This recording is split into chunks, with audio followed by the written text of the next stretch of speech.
There was a version of you that explained everything, every unusual decision, every choice that deviated from the expected path.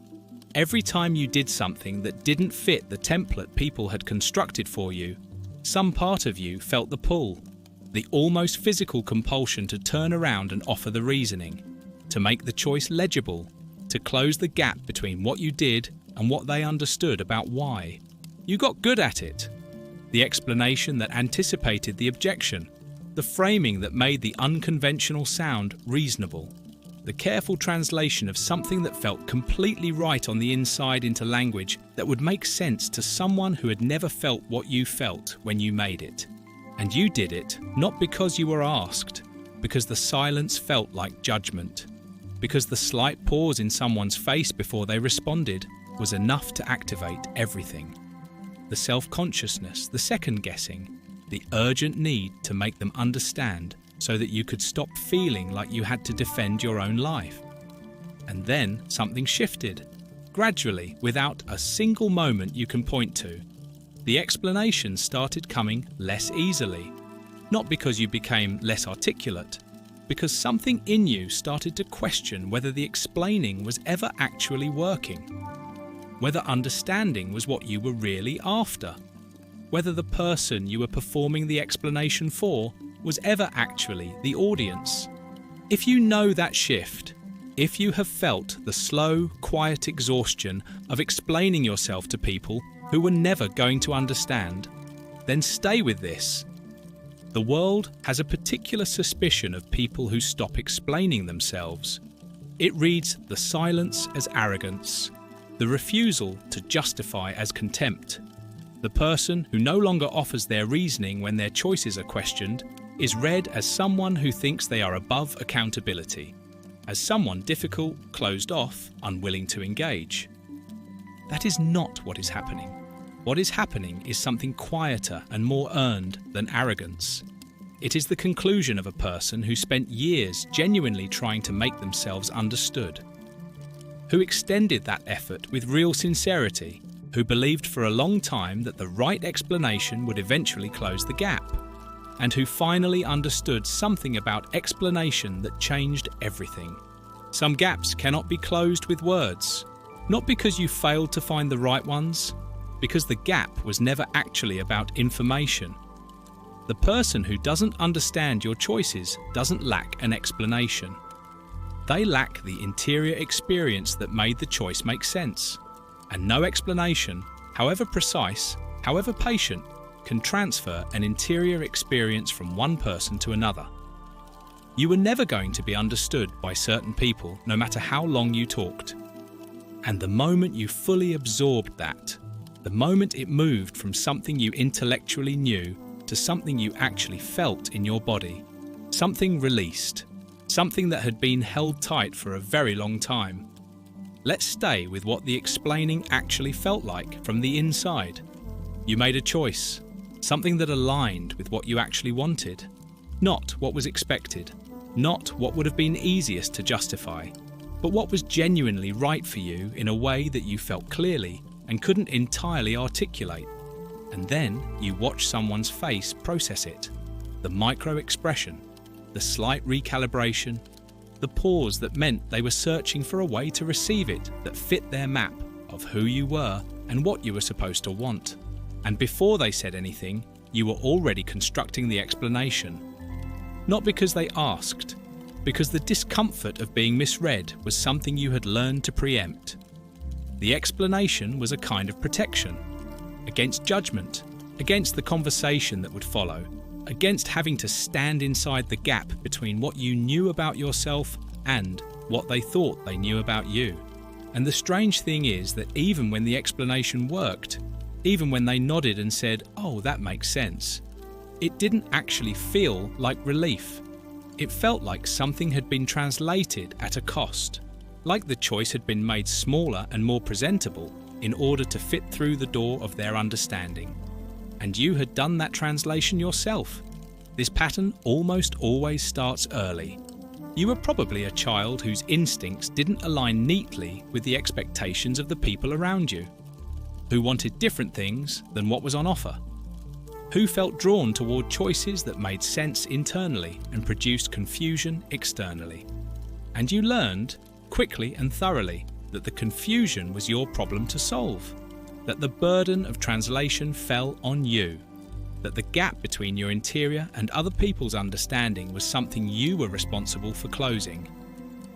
So you became fluent in explanation, in the kind of self-presentation that made the unconventional sound reasonable, the different sound deliberate, the unexpected sound considered.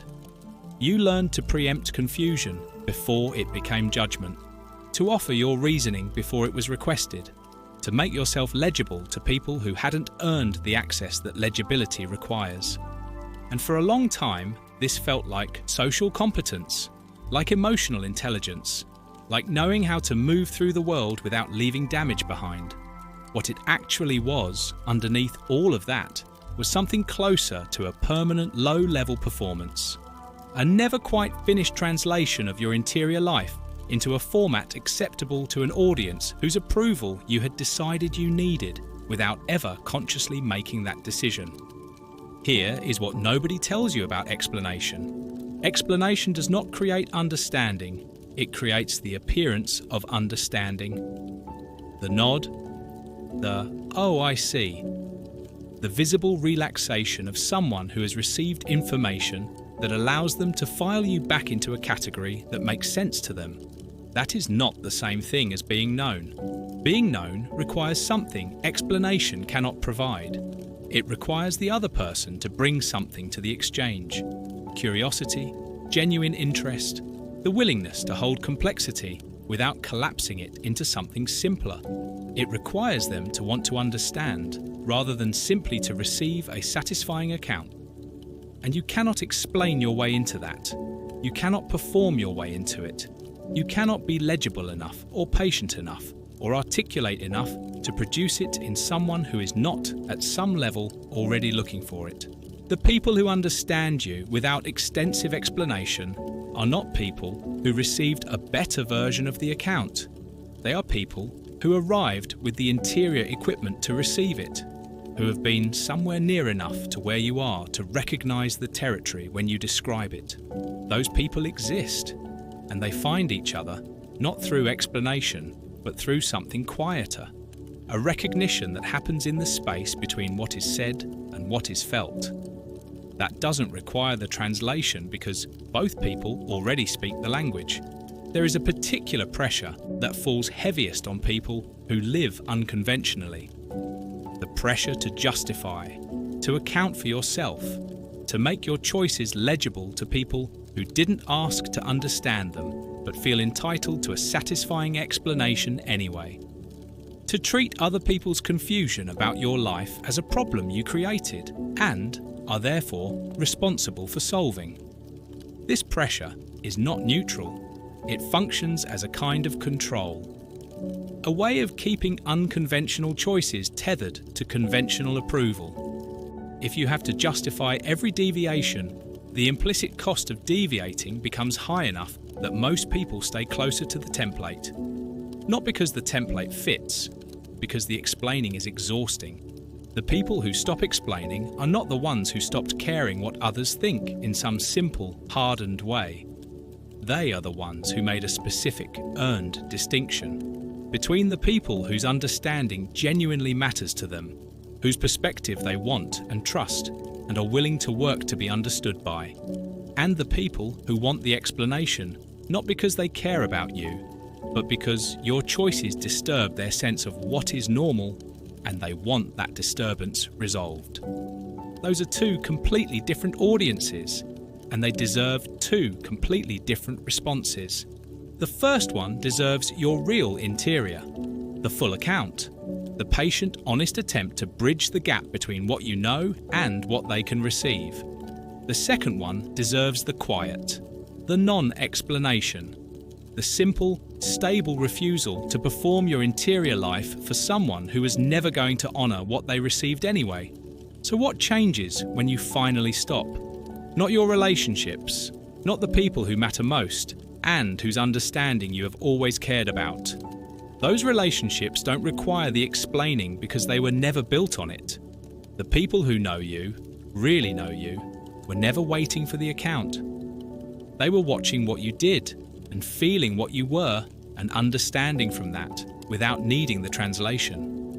What changes is the energy that was permanently allocated to the explaining, the pre-constructed accounts, the anticipated objections, the careful framing of your choices for people who were going to judge them regardless. That energy comes back, quietly, fully, and it turns out to have been enormous. You didn't know how much you were spending until it stopped being spent. And something else changes too. The relationship to your own choices shifts. When you stop explaining them to others, you start inhabiting them more fully yourself. You stop seeing your decisions through the eyes of the imagined audience. You stop editing your life for legibility. You start making choices based on what is actually true for you, and then standing inside them without the immediate pivot to how this will look and what you will say when someone asks. That is a different quality of life. Not louder, quieter, more yours. Being misunderstood by the right people is not a problem. It is information. It tells you that your life has moved beyond the territory their map covers, that you have made choices too specific to your interior to be legible from the outside, that you have stopped living for the audience and started living for the thing itself. There was a version of you that explained everything. That version was not weaker than the one you are now. It was earlier. It still believed that the right words could close every gap, that understanding was always available if you were articulate enough and patient enough to reach it. You know something now that version didn't. Some gaps are not failures of articulation. They are differences of interior, and you cannot explain your way across a difference of interior. You are allowed to make choices that don't come with an explanation attached. You are allowed to live in a way that some people will never understand, and to let that be their limitation rather than your problem. You are allowed to reserve your real interior for the people who arrive already knowing how to receive it. That is not arrogance. That is the quiet, hard-won freedom of someone who finally stopped auditioning their own life. Not closed off, selective, not arrogant, finished explaining, not indifferent, just done performing their interior for people who were never going to honour it. Before you go, something I genuinely want to know. What is the choice you made that you used to over-explain? And when did you finally stop? What happened in you when you did? Leave it in the comments. You might name something someone else has been carrying the weight of for years.